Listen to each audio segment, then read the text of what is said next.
West Bengal ముఖ్యమంత్రి మనందరి అభిమాన నాయకురాలు శ్రీమతి మమతా బెనర్జీ గారు, ఢిల్లీ ముఖ్యమంత్రి గౌరవనీయులు కేజ్రీవాల్ గారు ఈరోజు ఎన్నికల సందర్భంగా అభ్యర్థులుగా ఉన్నటువంటి పార్లమెంట్ అభ్యర్థి, విశాఖపట్నం పార్లమెంట్ అభ్యర్థి మన ఎంవీఎస్ మూర్తి గారి మనవడు, మీ అందరి అభిమాన నాయకుడు మూర్తి గారు, వారి మనవడైనటువంటి శ్రీ భరత్ కుమార్ గారు,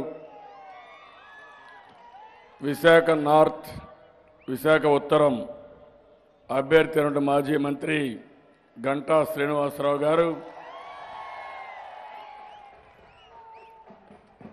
గాజువాక ఎమ్మెల్యే అభ్యర్థి పల్లా శ్రీనివాసరావు గారు,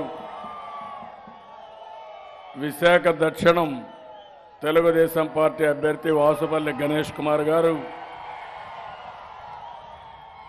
విశాఖపట్నం తూర్పు అభ్యర్థి వెలగపూడి రామకృష్ణ గారు, భీమిలి తెలుగుదేశం పార్టీ అభ్యర్థి సబ్బం హరి గారు, విశాఖ పశ్చిమం అభ్యర్థి శ్రీ గణబాబు గారు,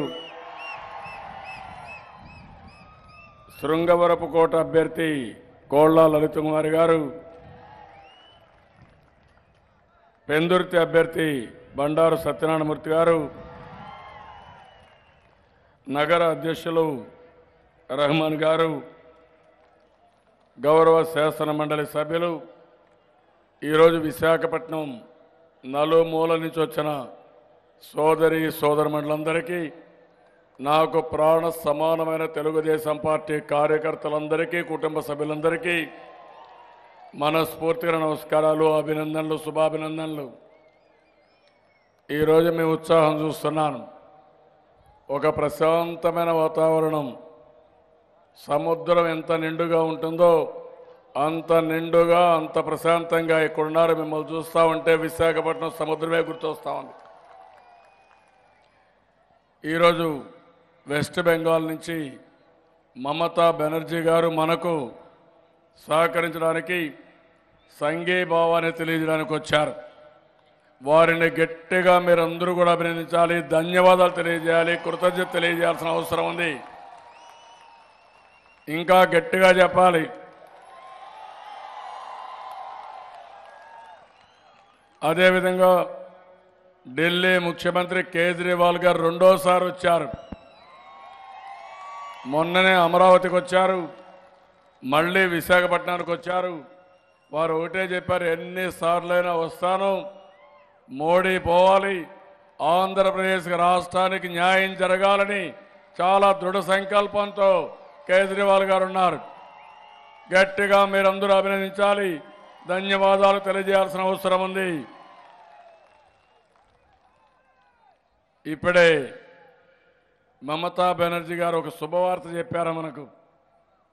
మోడీ షా పోతున్నారు, దేశానికి పట్టిన శని వదిలిపోతుందని ఇప్పుడే చాలా స్పష్టంగా చెప్పారు. వారిని మనందరం కూడా అభినందించాల్సిన అవసరం ఉంది. మొత్తం దేశమంతా కూడా అధ్యయనం చేసిన తర్వాత ఈ దేశానికి వచ్చే నష్టాలు కూడా చాలా చెప్పారు. నేను అడుగుతున్న నరేంద్ర మోడీ గారి నుంచి ఇదే మీటింగ్లో, ఇదే స్థలంలో 5 సంవత్సరాలకు మునుపు మీరేం చెప్పారు, మీరేం చేశారో చెప్పే ధైర్యం నరేంద్ర మోడీకి ఉందా తమ్ముళ్ళో మీరే చెప్పమని కోరుతున్నా. తిరుపతి వెంకన్న సాక్షిగా బయలుదేరాడు. తిరుపతి వెంకటేశ్వర స్వామి సాక్షిగా చెప్పిన మాట, విభజన హామీలు నిలబెట్టుకుంటామని, ప్రత్యేక హోదా ఇస్తామని, అదే సమయంలో అమరావతి నగర అభివృద్ధి కోసం, రాజధాని అభివృద్ధి కోసం అన్ని విధాలా సహకరిస్తానని చెప్పి 4 సంవత్సరాలను ఇవ్వకుండా మన వాళ్ళు ఇబ్బంది పెట్టిన వ్యక్తి, మన రాష్ట్రానికి నమ్మక ద్రోహం చేసిన వ్యక్తి ఈ నరేంద్ర మోడీ అని చెప్పి మీకు తెలియజేస్తున్నా. ఇంకో పక్క విశాఖపట్నంకి వచ్చి చెప్పాడు. ఇక్కడ కూడా చాలా నమ్మబలికాడు, అనేక మాటలు చెప్పాడు. నేను అడుగుతున్నా, ఈ విశాఖపట్నానికి హుదూద్ సైక్లోన్ వచ్చింది, అతలాకుతలమైంది. ఆ రోజు ఇక్కడికి వచ్చి హామీ ఇచ్చాడు, మొదటి విడతగా 1000 కోట్ల రూపాయలు ఇస్తామని 650 కోట్లు ఇచ్చి 350 కోట్ల రూపాయలు ఇవ్వకుండా ఎగరాం పెట్టిన వ్యక్తి ఈ నరేంద్ర మోడీ అని చెప్పి మీకు తెలియజేస్తున్నా. చెప్పిన మాట కూడా నిలబెట్టుకోలేకపోయాడు. అదే సమయంలో ఉత్తరాంధ్ర అభిష్టం విశాఖపట్నం రైల్వే జోన్ మనమందరం పోరాడాం, పార్లమెంట్లో పోరాడాం, బయట పోరాడాం, పోరాడుతూనే ఉన్నాం. ఈరోజు మీరు చూస్తే తలలేని జోన్ని మనకిచ్చారు, డివిజనే లేదు. విశాఖపట్నం ఆదాయం, ఈ డివిజన్ ఆదాయం నేరుగా ఛత్తీస్గఢ్కి వెళ్తుంది. ఇక డివిజన్ లేకుండా విజయవాడ డివిజన్ క్లబ్ చేసి కడాన ఒక జోన్ ఇచ్చారు నామమాత్రంగా. ఎవరికి కావాలి ఇదని అడుగుతున్నా, మీకు చిత్తశుద్ధి అని అడుగుతున్నాను. ఎందుకు ఇవ్వలేదు, ఇది మా హక్కు అవునా కాదా అని మేము అడుగుతున్నాం. మనమేమి ఇన్ని దయా దార్శిన్యాల కోసం అడగలేదు, మన హక్కు కింద అడిగాం, చట్టంలో ఉంది. ఎందుకు ఇవ్వరని మరొకసారి ఈ సభలో నరేంద్ర మోడీని నిలదీస్తున్నానని చెప్పి కూడా నేను మీకు తెలియజేస్తున్నా. ఇంకొక పక్క మీరు ఒకసారి ఆలోచిస్తే మన ఎయిర్పోర్ట్ అభివృద్ధి కోసం అడ్డం పెట్టాడు, ఫ్లైట్లు రావడానికి అడ్డం పెట్టాడు. ఇప్పుడు భీమునిపట్నంలో భోగాపురంలో ఒక మంచి ఎయిర్పోర్ట్ కట్టుకుందామంటే దానికి కూడా కావాలని అడ్డంకులు సృష్టించిన వ్యక్తి ఈ నరేంద్ర మోడీ గారు. ఎంత మీన్గా ఉన్నాడంటే ఇప్పుడే మమతా బెనర్జీ గారు చెప్పారు, హుందాతనం లేదు, ప్రైమ్ మినిస్టర్కు ఉండవలసిన స్థాయి లేదు, ఒక పద్ధతి లేదు. కడాన విశాఖపట్నంలో ఎయిర్ షో పెడితే లాస్ట్ మూమెంట్లో ఎయిర్ షోకి అన్నీ రెడీ అయిన తర్వాత పిఎంఓ ఆఫీస్ చెప్పి ఆ ఎయిర్ షో కూడా లేకుండా క్యాన్సిల్ చేశారంటే, ఉన్న ఫ్లైట్లు వెనకాల తీసుకుపోయాడంటే ఎంత చౌకబారుతనమో మీరు గుర్తుపెట్టుకోవాల్సిన అవసరం ఉంది. ఉత్తరాంధ్ర 3 జిల్లాలకి, వెనుకబడిన జిల్లాలకి ప్రత్యేక సహాయం ఇచ్చినప్పుడు ఈ 3 జిల్లాలకు కూడా 7 జిల్లాలకు ఇచ్చి 350 కోట్లు మన అకౌంట్కి వచ్చిన తర్వాత మనం విభేదించామనే నెపంతో ఆ డబ్బులు కూడా తిరిగి తీసేసుకున్నాడు. ఇలాంటి నీచమైన మనస్తత్వం ఉండే వ్యక్తి ఈ నరేంద్ర మోడీ. నేను అడుగుతున్నా మిమ్మల్ని అందరినీ, ఈ నరేంద్ర మోడీకి ఓటు అడిగే హక్కుందా తమ్ముళ్ళు? మన గడ్డ మీద కాలు పెట్టే హక్కుందా అని అడుగుతున్నా. ఈరోజు వస్తే మీరు చూస్తున్నారు, మళ్ళీ మొన్న వచ్చాడు, కర్నూలులో మీటింగ్ పెట్టాడు, రేపు రాజమండ్రిలో మీటింగ్ పెడతానంటున్నాడు. నేను అడుగుతున్నా, మీకు ఓట్లు వస్తాయా అని అడుగుతున్నా. ఏం తమ్ముళ్ళు, ఎవరైనా మన రాష్ట్రంలో ఒక ఓటు వేస్తారా నరేంద్ర మోడీకి, బీజేపీకి? ఎవరైనా సిద్ధంగా ఉన్నారా? మీరు హెలికాప్టర్లో ఫ్లైట్లో వస్తున్నారు కానీ మీ ఫ్లైట్ ఖర్చులు కూడా ఓటేసే పరిస్థితిలో ఈ రాష్ట్రంలో లేరని మరొకసారి హెచ్చరిస్తున్నా. డిపాజిట్లు కాదు కదా, కనీసం నామమాత్ర ఓట్లు కూడా ఎక్కడా రావు.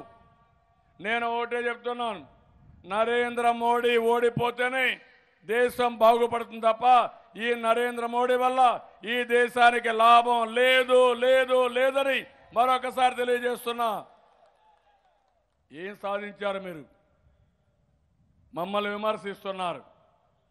ఆంధ్రప్రదేశ్లో అభివృద్ధి చూడండి, వెస్ట్ బెంగాల్లో అభివృద్ధి చూడండి, ఢిల్లీలో అధికారం లేకపోయినా, స్టేట్ హుడ్ లేకపోయినా కేజ్రీవాల్ గారు అన్నిత్యం పనిచేస్తూ ఢిల్లీని అభివృద్ధి చేయడం కోసం అన్ని ప్రయత్నాలు చేశారు. ఈ దేశంలో ఏ వర్గం హ్యాపీగా ఉన్నారు మీ వల్ల? పేదవాళ్ళకి ఏమైనా వరగబెట్టారా? 1 రూపాయి వచ్చిందా? వాళ్ళ జీవన ప్రమాణాలు పెరిగాయా? ఆర్థిక వ్యవస్థ ఏమైనా మెరుగుపడిందా? రైతులు ఏమైనా లాభపడ్డారా? మీరు చెప్పారు ఆ రోజు పెద్ద నోట్ల రద్దీ ఎందుకు చేశారో ఈ ఎన్నికల్లో సమాధానం చెప్పవలసిన బాధ్యత నరేంద్ర మోడీకి ఉందని చెప్పి కూడా నేను మీకు తెలియజేస్తున్నా. 500 1000 రూపాయలు రద్దు చేసి 500 2000 రూపాయలు తెచ్చాడు. దేనికోసం? వేరే పార్టీలకు ఎవ్వరికీ డబ్బులు ఉండకూడదు, డబ్బులన్నీ వీళ్ళకే ఉండాలి, డబ్బులతో ఓట్లు కొనాలి, మళ్ళీ అధికారం చెలాయించాలనే ఉద్దేశంతోనే 2000 రూపాయలు పెట్టారు. మీకు నీతి లేదు, పద్ధతి లేదు. విశాఖపట్నంలో ఉండే మిమ్మల్ని అడుగుతున్నా, ఈరోజు దేశం ఏ విధంగా అభివృద్ధి చేశారు? హుదూద్ సైక్లోన్లో మనకు డబ్బులు ఇవ్వలేదు, నామమాత్రంగా ఇచ్చారు. ఏం తమ్ముళ్ళు మన అభివృద్ధి ఆగిపోయిందా అని మిమ్మల్ని అడుగుతున్నా. విశాఖపట్నం హుదూద్ కంటే ముందు తర్వాత ఈరోజు మనం బేరే చేసుకునే పరిస్థితికి వచ్చాం. అవునా కాదా అని మిమ్మల్ని అడుగుతున్నా. మీ దయాదార్శనాలపైన మేము ఆధారపడలేదు.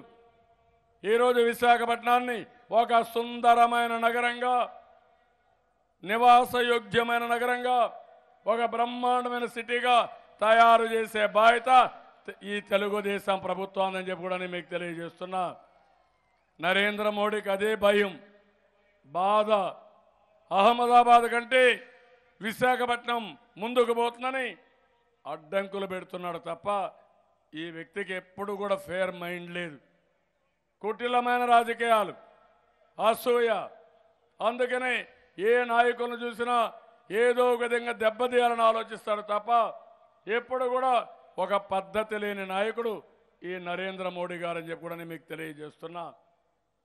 ఈరోజు ఇంతమందిపై చెప్పారు నేను కాపలాదారుడుగా ఉంటానని. ఎవరికి కాపలాగా వస్తున్నారు మీరు? నేరస్తులకి కాపలాగా వస్తున్నారు, అవినీతి పరులకు కాపలాగా వస్తున్నారు. తిరుపతి మీటింగ్లో స్కామ్ ఆంధ్రప్రదేశ్ కావాలన్నా, స్కీమ్ ఆంధ్రప్రదేశ్ కావాలని అడిగిన వ్యక్తి ఇప్పుడు స్కాముల్లో పూర్తిగా ఇన్వాల్వ్ అయిన వ్యక్తిని కాపాడే పరిస్థితిలో ఉన్నాడంటే ఈ ప్రధానమంత్రి యొక్క విజ్ఞత మీరే అర్థం చేసుకోవాల్సిన అవసరం ఉంది. ఈయన ఎప్పుడు కూడా ఒక స్ప్లిట్ పర్సనాలిటీ. చెప్పేది ఎప్పుడూ చేయడు, చేసేది ఎప్పుడూ చెప్పడు. అన్ని అబద్ధాలు, అసత్యాలే. ప్రధానమంత్రి స్థాయికి తగిన విధంగా విమర్శలు చేయడం, తగిన విధంగా పనులు చేయడం వెనక అలవాటు అని చెప్పి కూడా నేను మీకు తెలియజేస్తున్నా. ఢిల్లీ కోసం పాటుపడితే కేజ్రీవాల్ గారిని ఎన్ని ఇబ్బందులు పెట్టారు. వెస్ట్ బెంగాల్లో ప్రజల కోసం పోరాడే మమతా బెనర్జీ గారిని ఎన్ని ఇబ్బందులు పెట్టారు. ఆంధ్రప్రదేశ్లో న్యాయం కోసం పోరాడే మనల్ని, మన రాష్ట్రాన్ని ఎన్ని ఇబ్బందులు పెట్టారో ఒక్కసారి మీరు ఆలోచించాల్సిన అవసరం ఉంది. నేను ఒకటే చెప్తున్నా, నరేంద్ర మోడీ గారు మీకంటే మాకు కూడా రాజకీయ అనుభవం ఉంది. ఈరోజు చెప్తున్నాం, భారతదేశంలో నీలాంటి రాజకీయ నాయకుడిని ప్రజలు క్షమించరు. రేపు జరిగే ఎన్నికల్లో గుజరాత్ పంపించడం ఖాయమని మరొక్కసారి హెచ్చరిస్తున్నా.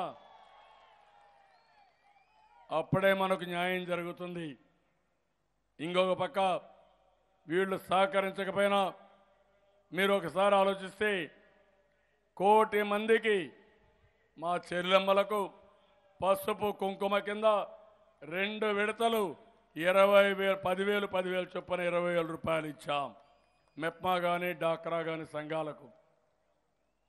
నాకు ఈరోజు 1 కోటి మంది చెల్లెమ్మలు ఉన్నారు. నేను గర్వపడుతున్నా. నాకు ఒక పెద్ద సైన్యం, మా ఆడబిడ్డలు. ఆ ఆడబిడ్డల కోసం ఏం చేయడానికైనా నేను సిద్ధంగా ఉన్నానని మరొక్కసారి విశాఖపట్నం మీటింగ్లో చెప్తున్నా. ఇంకొక పక్కన 55 లక్షల మందికి మనం పింఛన్లు ఇస్తున్నాం. ఇక్కడే నా పాదయాత్ర ముగింపు సమావేశం పెట్టాను. ఆ రోజు చెప్పాను, ఇలాంటి వృద్ధులకి పెద్ద కొడుకుగా ఉంటానని చెప్పి 55 లక్షల మందికి 200 రూపాయల నుంచి 2,000 రూపాయలు చేసిన ఘనత ఈ తెలుగుదేశం పార్టీదని చెప్పి కూడా నేను మీకు తెలియజేస్తున్నా. ఈరోజు నేను ఎక్కడ పోయినా చూస్తున్నాను ఎంత ఉత్సాహం అంటే ముసలివాళ్ళు ఉత్సాహంగా ఉన్నారు. ఆ తల్లి ఆ తండ్రి ఎంత ఆనందంగా ఉన్నారంటే అంత ఆనందంగా ఉన్నారు. ఇప్పుడే ఆ తల్లి చప్పట్లు కొడతామని చూస్తున్నారు. అది వాళ్ళ ఉత్సాహం అని చెప్పి కూడా నేను మీకు తెలియజేస్తున్నా. వాళ్ళు ఒకటే చెప్తున్నారు, రేపు ఎన్నికల్లో మా పెద్ద కొడుకు గెలవాలి, పెద్ద కొడుకు పార్టీ గెలవాలని మా ముసలి వాళ్ళందరూ కూడా నాతోనే ఉన్నారు. ఒక మానవత్వంతో ముందుకు పోయా. మళ్ళీ హామీ ఇస్తున్నా, 2,000 రూపాయలు 3,000 రూపాయలు చేస్తామని మరొకసారి హామీ ఇస్తున్నా. ఇది కూడా చేస్తాం. ఆడబిడ్డలకి, మా చెల్లెళ్ళకి భవిష్యత్తులో 3 సార్లు పసుపు కుంకుమ ఏర్పాటు చేస్తానని, వారికి కూడా ఇస్తానని మీ అందరికీ హామీ ఇస్తున్నా. 1,5 కోటి మందికి రేషన్ ఇస్తున్నాం. పండగల పూట ఈరోజు పెద్ద ఎత్తున మనం వారికి అందరికి కానుకలు ఇస్తున్నాం. 2 కోట్ల మందికి చంద్రన్న బీమా ఇచ్చాం. 5 లక్షల రూపాయలు ఇచ్చాం. నిన్నే అనౌన్స్ చేశాను, మళ్ళీ చంద్రన్న బీమా కింద 10 లక్షల రూపాయలు ఇస్తానని వీళ్ళందరికీ హామీ ఇస్తున్నా. అదే మరిగా మీరు చూశారు, ఒకప్పుడు కరెంట్ ఉండేది కాదు, ఎన్నో ఇబ్బందులు పడ్డాం. 22.5 మిలియన్ యూనిట్లు కరెంటు కొరత. ఈరోజు ఎక్కడన్నా కరెంటు కొరత ఉందా తమ్ముళ్ళు? మీరే చెప్పండి. నాణ్యమైన కరెంటు ఇస్తున్నాం. 24 గంటల కరెంటు ఇస్తున్నాం. వ్యవసాయానికి 9 గంటల కరెంటు ఇస్తున్నాం. భవిష్యత్తులో కరెంటు ఛార్జీలు పెంచమని చెప్పిన ప్రభుత్వం మన ప్రభుత్వం అని చెప్పి కూడా నేను మీకు తెలియజేస్తున్నా. అభివృద్ధిలో ముందుకు పోయాం. నరేంద్ర మోడీ సహకరించలేదు, కానీ ఈరోజు 10.82% 5 సంవత్సరాల్లో మనం సాధించే పరిస్థితికి వచ్చాం. వ్యవసాయ రంగంలో 11% అభివృద్ధి సాధించాం. నరేంద్ర మోడీ ఆల్ ఇండియా లెవెల్లో 2.7% అయితే మంది 11%. ఆదాయాన్ని రెట్టింపు చేస్తారని మాటలు చెప్పి ఈరోజు వ్యవసాయాన్ని సంక్షోభంలో నెట్టాడు. అలాంటిది ఈరోజు మీరు చూస్తే మనం 128% రైతుల ఆదాయాన్ని పెంచామంటే రెట్టింపు కంటే ఎక్కువ పెంచిన రాష్ట్రం మన రాష్ట్రం అని చెప్పి కూడా నేను మీకు తెలియజేస్తున్నా. ఇది కాకుండా ఈజ్ ఆఫ్ డూయింగ్ బిజినెస్లో మనమే నెంబర్ 1 ఉన్నాం. పోయిన ఎన్నికల్లో మీరందరూ చెప్పారు, జాబు రావాలంటే బాబు రావాలి. తమిళలో ఇదే విశాఖపట్నంలో 3 సార్లు పెట్టుబడుల సదస్సు పెట్టాం. ప్రపంచమంతా తిరిగాం. 15 లక్షల కోట్ల రూపాయల పెట్టుబడులు వచ్చాయి. ఎంఓయూలు చేశాం. ఈ పూర్తయితే 30 లక్షల మందికి ఉద్యోగాలు వస్తాయి. ఇక్కడిని ఐటీకి ప్రాధాన్యత ఇచ్చాం. డేటా సెంటర్ పెట్టాం. 1-2 కాదు, రేపు రాబోయే రోజుల్లో ఈ విశాఖపట్నం ఒక నాలెడ్జ్ ఎకానమీకి ఒక క్యాపిటల్గా తయారవుతుంది. అది ప్రభుత్వం సాధించిన విజయం. మళ్ళీ నేను చెప్తున్నా, జాబు రావాలంటే మళ్ళీ మళ్ళీ మళ్ళీ బాబు రావాలి. అవునా కాదా తమ్ముళ్ళు? ఈ కోడికత్తి పార్టీ వస్తే ఉద్యోగాలు వస్తాయా? మనకు లాభం జరుగుతుందా? మొన్నే అఫిడవిట్ వేశాడు. నేనున్నా, కేజ్రీవాల్ గారు ఉన్నారు, మమతా బెనర్జీ గారు ఉన్నారు. మా మీద కేసులు ఉన్నాయా తమ్ముళ్ళు అని మిమ్మల్ని అడుగుతున్నా. 31 కేసులు, ఆర్థిక నేరాలు, మనీ లాండరింగ్, నమ్మక ద్రోహం, చట్టంలో ఎన్నుంటే అన్నిటిపైన కేసులుండే పరిస్థితి వచ్చింది. అసెంబ్లీకి 24 రోజులు వచ్చాడు, కానీ కోర్టుకు మాత్రం 240 రోజులు పోయాడు. మొన్న ఎన్నికల్లో మీరు చూశారు, విశాఖపట్నానికి విజయలక్ష్మి గారు పోటీ చేశారు. ఎందుకు మళ్ళీ పోటీ చేయలేదని అడుగుతున్నా. సమాధానం చెప్పమంటున్నా.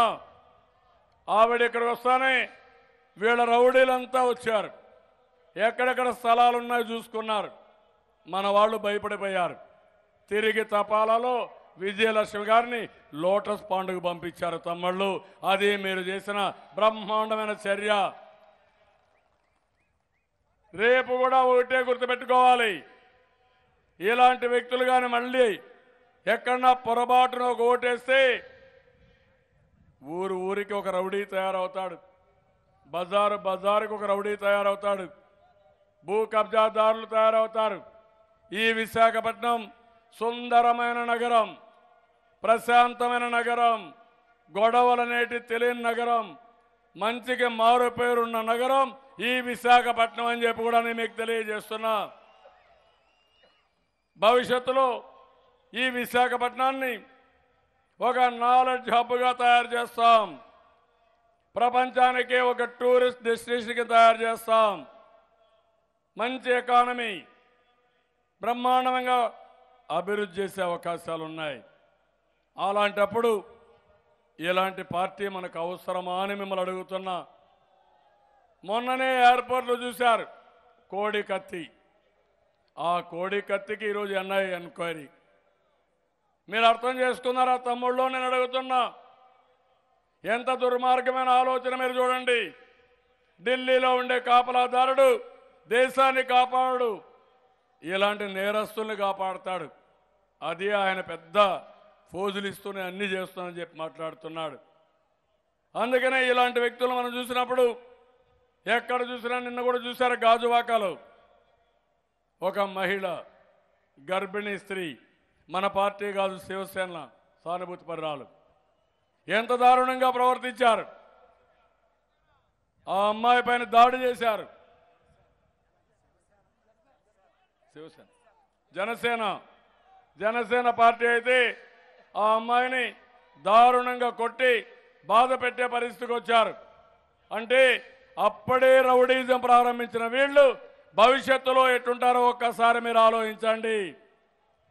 రేపో ఎల్లుండో మళ్ళీ కొన్ని చేస్తారు, కుట్ర కుతంత్రాలు చేస్తారు, లా అండ్ ఆర్డర్ క్రియేట్ చేయాలని, తద్వారా రాజకీయ లబ్ధి పొందాలనుకుంటున్నారు. నేను ఒకటే చెప్తున్నా, మన రాష్ట్రంలో ఎవరైనా తోక తిప్పితే తోక కట్ చేస్తాం తప్ప వదిలిపెట్టమని మీ అందరికీ విజ్ఞప్తి చేస్తున్నా. మనం ఒక పక్క సీసీటీవీ కెమెరాలు పెట్టి ఎవరన్నా రౌడీ ఎక్కడన్నా రౌడీజం చేయాలంటే రౌడీజం చేసే మునిపి చొక్కా పట్టుకునే పరిస్థితి మనం వస్తున్నాం తప్ప ఎవరిని వదిలిపెట్టమని చెప్పి కూడా నేను మీకు తెలియజేస్తున్నా. ఒక పద్ధతి లేని రాజకీయాలు ఉన్నాయి. ఈరోజు మన రాష్ట్రంలో ఇంకొక పక్క చూస్తే ఈరోజు విశాఖపట్నంలో ఎన్ని పనులు చేశామో మీరే చూశారు. మీ అందరూ కూడా సహకరించారు. ఉదువు తర్వాత భయపడ్డారు. నేను ఒకే పిలిపించాను, ఏం భయపడవలసిన అవసరం లేదు. విశాఖపట్నాన్ని విశాఖ ఉక్కు సంకల్పంతో ముందు పోదాం, ఒక బ్రహ్మాండమైన నగరంగా తయారు చేస్తామని నేను ఇచ్చిన పిలుపు మీరు అందుకుని ఈరోజు విశాఖపట్నం ఒక సుందరమైన నగరంగా తయారు చేసుకున్నాం. ఈరోజు పవర్ కేబుల్స్ కూడా అండర్ గ్రౌండ్కి వేసుకున్నాం 700 కోట్ల రూపాయలు ఖర్చు పెట్టి. ఇంకో పక్కన ఈరోజు అన్ని పనులు మీరు చూస్తే పార్కులు కానీ, టూరిజం డెస్టినేషన్ కానీ, నాలెడ్జ్ ఎకానమీ కానీ ఇవన్నీ చేశాం. ఇవి కాకుండా ఈరోజు చూస్తే దగ్గర దగ్గర 380 జీవో కింద, 296 జీవో కింద 63,235 ఇండ్లు ఇంటి జాగాలు ఇచ్చాం. ఇంకో పక్క గ్రామీణ ప్రాంతాల్లో, అర్బన్ ప్రాంతాల్లో 26,911 ఇండ్లు ఇంటి జాగాలు, 26,724 ఇండ్లు ఇచ్చాం. అదే మరి సింహాచలం ఎన్నో సంవత్సరాలుగా పెండింగ్ ఉండే భూమిని 12,000 మందికి ఇంటి జాగాలు ఇవ్వడానికి నిర్ణయం చేశాం, రెగ్యులరైజ్ చేస్తున్నాం. మొత్తం చూసే తమ్ముళ్ళు 1,21,152 మందికి ఇంటి పట్టాలు ఇచ్చాం. ఎప్పుడన్నా ఊహించారా మీరు? ఎప్పుడన్నా జరిగా ఇన్ని పనులు? మళ్ళీ ఎవరైనా ఒక్క పైసా తీసుకుంటారని పసుపు కుంకుమ ప్రోగ్రాం పెట్టి నేరుగా మన ఖర్చుతోనే వాళ్ళు పిలిపించి పట్టాలు ఇచ్చి ఇంటికి పంపించి మళ్ళా ఫీడ్బ్యాక్ తీసుకున్నానంటే అది ఈ ప్రభుత్వానికి మీ పట్లుండే అభిమానం, ఈ పేదవాళ్ళ పట్లుండే గౌరవం అని చెప్పి కూడా నేను మీకు తెలియజేస్తున్నా.